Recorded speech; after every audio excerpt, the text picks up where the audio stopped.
Okay, so we're gonna check there. Just put in here so we can see what happens. The you can see the white relay is the hydraulics. All right, so you can see that. All right, this is vice forward. You see the LEDs moving.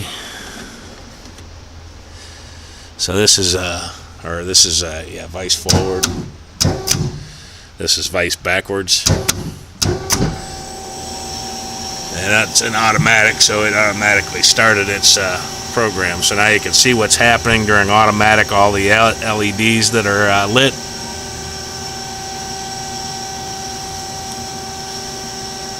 Okay, it just hit the, I don't know if you saw that LED, but that is the creep feed.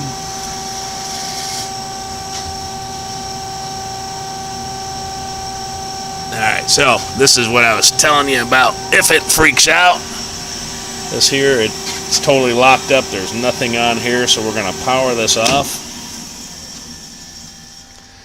We hit the power off switch, and now we're going to wait 2 minutes. And I'm just going to turn this off because it's wasting 2 minutes of time.